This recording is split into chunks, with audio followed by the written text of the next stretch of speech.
ഈ പെരുന്നാൾ ദിനത്തിൽ നമ്മളിന്ന് ഒരു വിശിഷ്ട അതിഥിയാണ് കാണാൻ പോകുന്നത്. ആരാണെന്ന് ഞാൻ പറയുന്നില്ല, നമുക്കിപ്പോൾ കാണാം.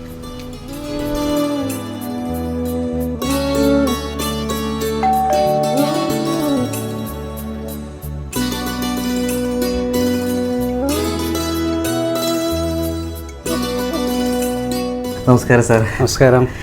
സത്യം പറഞ്ഞാൽ ആദ്യം ഒരു പെരുന്നാൾ ആശംസ. സന്തോഷം. പിന്നെ നിഷാദൻ അങ്ങോട്ടും. Thank you sir, thank you. ഈ ഒരു നല്ല ദിവസത്തിൽ സാറിനെ പോലെ ഒരു വലിയ ഒരു പ്രതിഭയെ കൂടെ ഇരിക്കാൻ സാധിച്ചു എന്ന് പറയുന്നത് എന്നെ സംബന്ധിച്ച ഒരു വലിയ അംഗീകാരമാണ്.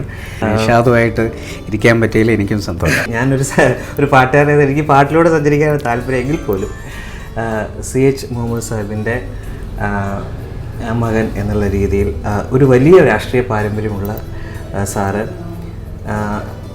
1979 കാലഘട്ടത്തിലാണ് CH സാറ് കേരളത്തിൻ്റെ മുഖ്യമന്ത്രി ആയിരുന്നത്. ആ കാലഘട്ടത്തിലെ സാറിൻ്റെ ഒരു ചെറിയ കുട്ടിയായിരുന്ന സമയമായിരിക്കും. എങ്ങനെയായിരുന്നു സാർ ആ ഒരു മുഖ്യമന്ത്രിയായിരിക്കുമ്പോൾ മുഖ്യമന്ത്രിയുടെ മകൻ എന്നൊക്കെ പറയുന്ന ഒരു അത് അനുഭവം എങ്ങനെയായിരുന്നു സാർ? സത്യത്തിൽ 1979 കാലഘട്ടത്തിൽ ഞാൻ പ്രീ ഡിഗ്രിക്ക് പഠിക്കുകയാണ്. ക്രിസ്ത്യൻ കോളേജിൽ ഒരു വിദ്യാർത്ഥിയായി ഇവിടെ താമസിക്കുകയാണ് ഞാൻ. ഈ വീട് അല്ല, ക്രിസൻ്റ് ഹൗസ് എന്ന് പറയുന്നത് ഞങ്ങളുടെ തറവാട്ടിൽ. ആ സമയത്ത് ഞാൻ മാത്രമേ ഇവിടെയുള്ളൂ. അപ്പോൾ ബാപ്പയും ഉമ്മയും പിന്നെ ഇളയ പെങ്ങളും ഒക്കെ തിരുവനന്തപുരത്താണ്. അപ്പോൾ മുഖ്യമന്ത്രിയായി എന്ന് അറിയുന്നത് ഞാൻ ക്രിസ്ത്യൻ കോളേജ് ക്ലാസ്സിലെത്തുന്ന സമയത്താണ്. എല്ലാ കുട്ടികളും എൻ്റെ ചുറ്റും കൂടിയിട്ട് ഇങ്ങനെ അഭിനന്ദനങ്ങൾ എന്ന് പറയുന്ന സമയത്താണ് ഞാൻ മുഖ്യമന്ത്രിയുടെ മകനായി എന്നുള്ളൊരു ബോധം എനിക്ക് വരുന്നത്.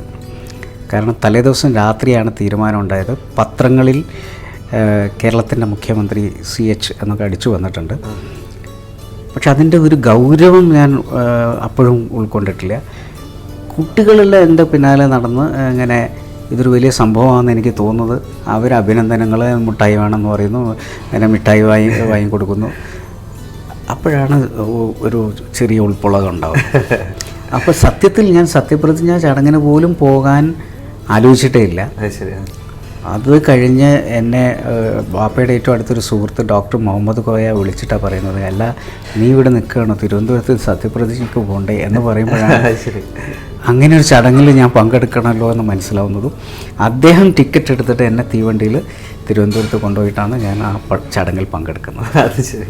സാർ അന്ന് കോളേജിൽ പഠിക്കുന്ന സമയത്തെ രാഷ്ട്രീയമായിട്ട് എങ്ങനെ സാർ അന്ന് സജീവമായി? കോളേജിൽ ഞാൻ സജീവ രാഷ്ട്രീയത്തിലില്ലായിരുന്നു. പക്ഷേ MSF എന്ന് പറയുന്ന ഒരു സംഘടനയൊക്കെ അന്ന് കോളേജിൽ ഉണ്ടാക്കിയിരുന്നു.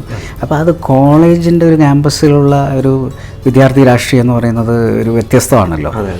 അതിൽ അന്ന് ഞാൻ ഡിഗ്രിക്ക് പഠിക്കുമ്പോഴാണ് ആദ്യമായിട്ട് സജീവ രാഷ്ട്രീയത്തിലേക്ക് അല്ലെങ്കിൽ MSFലേക്ക് വരുന്നത്.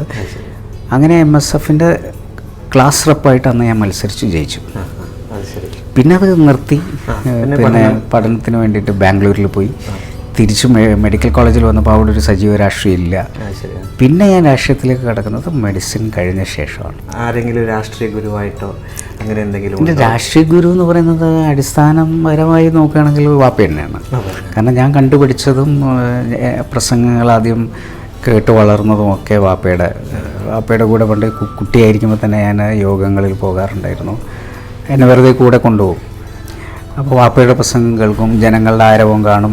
അങ്ങനെ അതിൽ നിന്ന് ആവേശം കൊണ്ടും. അന്ന് പിന്നെ ബാഫയ്ക്ക് തങ്ങളുണ്ട്. ബാഫയ്ക്ക് തങ്ങൾ ഉള്ള കാലഘട്ടം ഇസ്മായിൽ സാഹിബ് തുടങ്ങിയ നേതാക്കളൊക്കെ ഉണ്ട്. പിന്നെ മറ്റ് പാർട്ടിയിൽ ഞാൻ ഏറ്റവും കൂടുതൽ നോക്കിയിട്ടുള്ളത് കരുണാകരനെയാണ്. അദ്ദേഹമായിരുന്നു വാപ്പയായിട്ട് ഏറ്റവും അടുത്ത് അന്നുണ്ടായിരുന്നത്. പിന്നെ അതിനുശേഷം ശിഹാബ് തങ്ങളാണ് എൻ്റെ ഒരു മെൻറ്റർ എന്ന് പറയുന്നത്. അദ്ദേഹമാണ് എന്നെ രാഷ്ട്രീയത്തിലേക്ക് സജീവമായി കൊണ്ടുവരുന്നത്. അദ്ദേഹത്തിൻ്റെ ഒരു പരിലാളനയിലാണ് ഞാൻ ശരിക്കും രാഷ്ട്രീയത്തിൽ വളരുന്നതും. CH സാർ ഉണ്ടായിരുന്ന സമയത്ത് എങ്ങനെയായിരുന്നു സാർ പെരുന്നാളും സിസ്റ്റേഴ്സും ഒക്കെ ആയിട്ട് ഉമ്മ എല്ലാവരും ചേർന്നിട്ടുള്ള ഒരു പെരുന്നാൾ? ശരിക്കുള്ള പെരുന്നാൾ അന്നായിരുന്നു. നമ്മുടെ കുട്ടിക്കാലത്തുള്ള പെരുന്നാളാണ് പെരുന്നാൾ. കാരണം കുട്ടിക്കാലത്ത് നമുക്ക് വേറെ ഒന്നും ആലോചിക്കാനില്ല. പെരുന്നാൾ എന്ന് പറഞ്ഞാൽ പെരുന്നാൾ മാത്രം. അപ്പോൾ പെരുന്നാളാവാനുള്ള തയ്യാറെടുപ്പ്. അപ്പോൾ നോമ്പ് കഴിഞ്ഞിട്ടുള്ള പെരുന്നാളിനാണ് ഏറ്റവും കൂടുതൽ പ്രാധാന്യം. കാരണം അതിൽ 29 നോമ്പ് ആവുന്നതിലാണ് കൂടുതൽ താല്പര്യം. കാരണം 29ൻ്റെ തലേ ദിവസം കാണുന്ന അന്ന് പുറ കാണുമ്പോൾ നമുക്കൊരു നോമ്പ് കുറഞ്ഞു കിട്ടുന്നു എന്നുള്ളതല്ല, അൺഎക്സ്പെക്റ്റഡ് ആയിട്ട് കിട്ടുന്ന പെരുന്നാളാണ്. 30 കഴിഞ്ഞാൽ പിന്നെ നമുക്ക് എല്ലാവർക്കും അറിയാം നാളെ പെരുന്നാളാണ്. 29 ആകുമ്പോൾ നാളെ പെരുന്നാളാണോ അല്ലേ എന്നുള്ള സംശയം. അതിനു വേണ്ടി നമ്മൾ രാത്രി വരെ കാത്തിരിക്കും. പള്ളിയിൽ നിന്ന് തക്ബീർ വരുന്നുണ്ടോ, തക്ബീർ വരുന്നുണ്ടോ. അത് തക്ബീർ വന്നു കഴിഞ്ഞാൽ അതിന് ഭയങ്കര ഒരു ആവേശം. അപ്പോൾ അന്ന് പിന്നെ ഈ പടക്കം ഒക്കെ വാങ്ങിയിട്ട് പടക്കം പൊട്ടിക്കുക, അങ്ങനെയൊന്നുമില്ല. അത് തിരുവനന്തപുരത്ത് ആയിരുന്ന സമയത്ത് വേറൊരു ആഘോഷമായിട്ട് പെരുന്നാളില്ലാത്തതുകൊണ്ട് വെറുതെ കുറച്ച് പടക്കം വാങ്ങി കൊണ്ടുവന്ന് പൊട്ടിക്കാറുണ്ടായിരുന്നു. പക്ഷേ കുട്ടിക്കാലത്താവുമ്പോൾ നമ്മൾ തലേ ദിവസം പെരുന്നാളാണെന്ന് അറിഞ്ഞു കഴിഞ്ഞാൽ ഒരു പുറത്തിറങ്ങാറുണ്ട്. അത് കോഴിക്കോടാകുമ്പോഴും വാപ്പയുടെ കൂടെ ഒന്ന് പുറത്തിറങ്ങും. ഇവിടെ ഒരു വൈറ്റ് ഷോപ്പ് ഉണ്ടായിരുന്നു. ആ വൈറ്റ് ഷോപ്പിൽ പോയിട്ട് ഒരു ടവൽ വാങ്ങും, ശരി, ചെരുപ്പ് വാങ്ങും. ഈ 2 കാര്യമാണ് തലേ ദിവസം. കുപ്പായം ആദ്യം വാങ്ങിയിട്ട് തുന്നാൻ കൊടുത്തിട്ടുണ്ടാവും. കാരണം അന്ന് റെഡിമെയ്ഡല്ല, എല്ലാം തുന്നിച്ച്. അപ്പോൾ വാപ്പ കൂടെ വരുന്നത് ഒന്നുകിൽ ടവൽ വാങ്ങാൻ വേണ്ടിയിട്ട് അല്ലെങ്കിൽ ചെരുപ്പ് വാങ്ങി. അപ്പോൾ അന്നത്തെ ദിവസം പള്ളിയിൽ പോകുമ്പോൾ ഈ ടവൽ തലയിലുള്ള ഈ പുതിയ ചെരുപ്പുമായിട്ടാണ് പള്ളിയിൽ പോകുക. അപ്പോൾ അങ്ങനെ രാവിലെ അത്തർ പുരട്ടുക. രാവിലെ ഉമ്മ ഉണ്ടാക്കുന്ന പൂരിയും കോഴിക്കറിയും. ഭക്ഷണം ഞങ്ങളുമായിട്ട് ഭയങ്കര ബന്ധപ്പെട്ട ഞങ്ങളുടെ കുടുംബം. അതുകൊണ്ട് വാപ്പയുടെ ഒരു മുദ്രാവാക്യം തന്നെ, മുസ്ലിം ലീഗിൽ അംഗമാകണമെങ്കിൽ സഹനശക്തിയും വേണം, ദഹനശക്തിയും വേണം. കാരണം ഒരു ദിവസം 10-12 പ്രാവശ്യമൊക്കെ ഭക്ഷണം കഴിക്കുന്ന ദിവസങ്ങളുണ്ടാവും, പല പല വീടുകളിലൊക്കെ പോയിട്ട്. ഇപ്പോഴത്തെ മുനീർ സാർ എങ്ങനെയാണ് മക്കളെ കൊണ്ടുപോകുക? ഇപ്പോൾ എന്താ വെച്ചാൽ സത്യത്തിൽ ഞാൻ വാപ്പ ഇത്രയും തിരക്കിനിടയിലും ഒരു പിതാവിൻ്റെ ഒരു കടമ ഇതുപോലെ നിർവഹിച്ചിരുന്നു. അതുപോലെ എനിക്ക് പറ്റുന്നുണ്ടോ എന്ന് എനിക്കറിയില്ല. കാരണം പലപ്പോഴും അങ്ങനെ സാധിക്കാറില്ല. എങ്കിലും ചില സമയങ്ങളിലെങ്കിലും കുട്ടികളുമായിട്ട് പുറത്തു പോകാറുണ്ട്, ഡ്രസ്സ് വാങ്ങാറുണ്ട്. പിന്നെ പഴയ തലമുറയും പുതിയ തലമുറയും തമ്മിൽ വ്യത്യാസമുണ്ട്.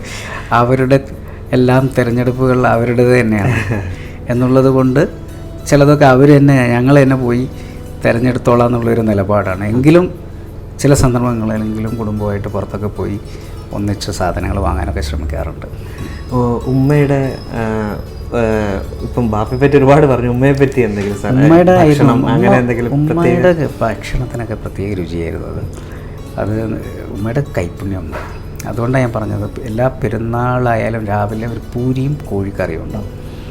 അതുപോലെ തന്നെ ചില ദിവസങ്ങളിൽ ബിരിഞ്ചി എന്ന് പറയുന്ന ഒരു മഞ്ഞ നിറത്തിലുള്ള ചോറും അതൊക്കെ ഉണ്ടാക്കാൻ നമുക്ക്. അപ്പോൾ ഉമ്മക്ക് ചില ഭക്ഷണങ്ങൾ ഉണ്ടാക്കി കഴിഞ്ഞാൽ ഒരു പ്രത്യേക രുചി. അപ്പം ഉമ്മ അന്ന് സൽക്കാര പ്രിയായിരുന്നു. ആര് വന്നാലും അവരെ സൽക്കരിക്കുക എന്നുള്ളത്. അത് ഞങ്ങളും ഞങ്ങളുടെ ജീവിതത്തിൽ പിന്തുടരുന്നുണ്ട്. അത് പറഞ്ഞപ്പോഴാണ് എനിക്ക് ഓർമ്മ വന്നത്, നിഷാദ് നമുക്ക് നന്നായിട്ടൊന്ന് ഭക്ഷണം കഴിച്ചിട്ട് ഇരിക്കാം അല്ലേ?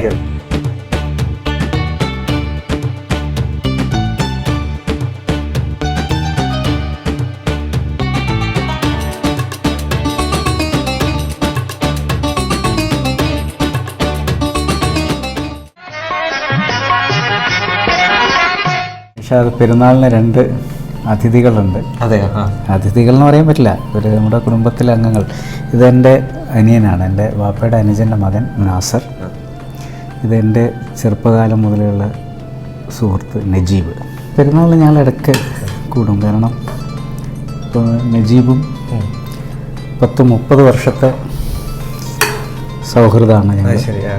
പെരുന്നാളിന് അങ്ങോട്ടും നജീബിൻ്റെ വീട്ടിലും ഒക്കെ ഞങ്ങൾ പോകാറുണ്ടായിരുന്നു.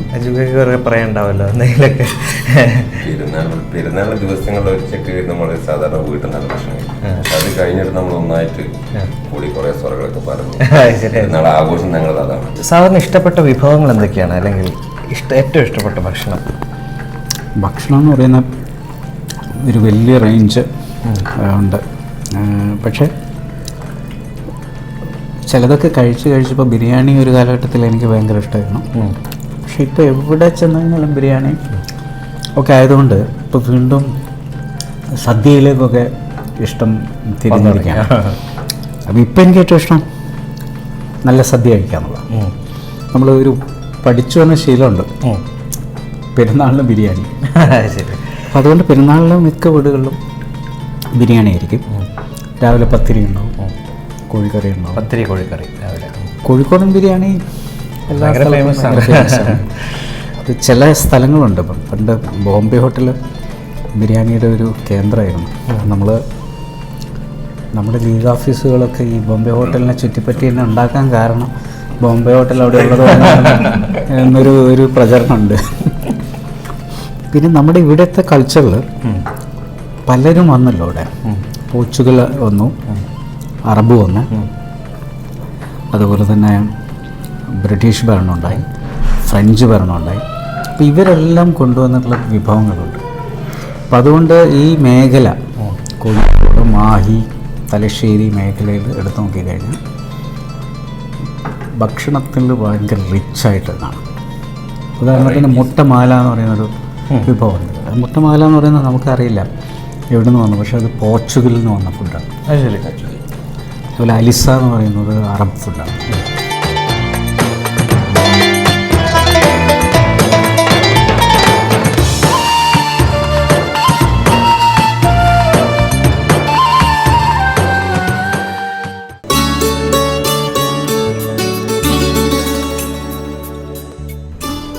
കഴിച്ച് റിലാക്സ്ഡ് ആയിട്ടിരിക്കുകയാണ്. എങ്ങനെയുണ്ട്?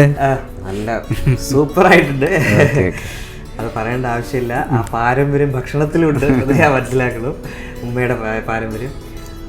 സാർ, ഇനി എനിക്ക് കുറച്ച് മ്യൂസിക്കലി ആണ്. സാറ് ദേവരാജൻ മാസ്റ്ററുടെ ഒരു ശിഷ്യനായിട്ട് കുറച്ചു കാലം നിൽക്കാൻ സാധിച്ചു എന്ന് പറയുന്ന ഒരു മഹാഭാഗ്യം. ഞങ്ങളൊക്കെ എത്രയോ ആഗ്രഹിച്ചിരുന്നൊരു ഒരു കാര്യമാണത്. സാർ, അത് അനുഭവം എന്ന് പറയാം. സത്യത്തിൽ ദേവരാജ മാസ്റ്ററെ ഞാൻ പരിചയപ്പെടുന്നത് അദ്ദേഹത്തിൻ്റെ അവസാന നാളുകളിലാണ്. എന്തുകൊണ്ട് അദ്ദേഹം എന്നോട് ഈ വാത്സല്യം കാണിച്ചു എന്ന് എനിക്കറിയില്ല. ഒന്നാമത് ഞാൻ സംഗീതം അഭ്യസിച്ച ആളെയല്ല. അവിടെ ഇവിടെയൊക്കെ ഞാൻ പാടാറുണ്ട്. അത് എൻ്റെ ഒരു താല്പര്യത്തിൽ ഞാൻ പാടുന്നു എന്നല്ലാതെ. പക്ഷേ ഒരു ദിവസം ദേവരാജ മാസ്റ്റർ എന്നെ തിരുവനന്തപുരത്ത് വിളിച്ചിട്ട് പറഞ്ഞു, ഇന്ന് നടക്കുന്നൊരു സംഗീത നിശയിൽ നീ ഒരു പാട്ട് പാടണം. ശരി. അങ്ങനെ അദ്ദേഹം തന്നെ പാട്ട് ഏതാണെന്ന് തിരഞ്ഞെടുത്ത് അങ്ങനെ പാടിച്ചു. അവിടെ വെച്ച് അദ്ദേഹം ഒരു ആഗ്രഹം പറഞ്ഞു, എനിക്ക് വയലാറിൻ്റെ ഒരു പ്രതിമ തിരുവനന്തപുരത്ത് സ്ഥാപിക്കണം. ഞാൻ പലരോടും പറഞ്ഞു, നടക്കുന്നില്ല. അപ്പം നീ ONV കുറുപ്പുമായിട്ട് ബന്ധപ്പെട്ട് അത് ചെയ്യണം. ഞാൻ പൊതുമരാമത്ത് മന്ത്രിയാണ്. അപ്പം ഞാൻ അതിനു വേണ്ടി ഒരു സ്ഥലം കണ്ടെത്തി എൻ്റെ സുഹൃത്തുക്കളുമായി ബന്ധപ്പെട്ട് അവരുടെയൊക്കെ സഹായം വാങ്ങി, വിദേശത്തുള്ള കുറേ സുഹൃത്തുക്കൾ, അങ്ങനെ വയലാറിൻ്റെ പ്രതിമ അതിൻ്റെ ഓരോ ഘട്ടത്തിലും അദ്ദേഹം ഞാനും അത് നിർമ്മിക്കുന്ന സമയത്തൊക്കെ ഞങ്ങൾ പോയി നോക്കും. അങ്ങനെ അത് സ്ഥാപിക്കുന്ന അന്ന് അദ്ദേഹം പറഞ്ഞു, അന്ന് കേരളത്തിലെ എല്ലാ ഗായകന്മാരെയും ഞാൻ അണിനിരത്തും. വയലാറിൻ്റെ ഒരു ഗാനനിശ. അദ്ദേഹം തന്നെ എല്ലാ ഗായകരെയും വിളിച്ചു, പാട്ടുകൾ തീരുമാനിച്ചു.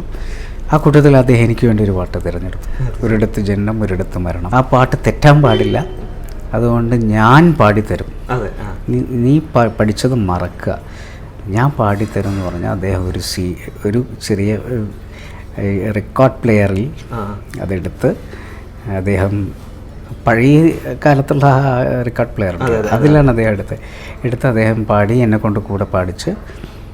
അങ്ങനെ ആ പാട്ട് ഞാൻ പാടുന്ന സമയത്ത് കസേരയിട്ട് അദ്ദേഹം എടുത്തിട്ടുണ്ട്.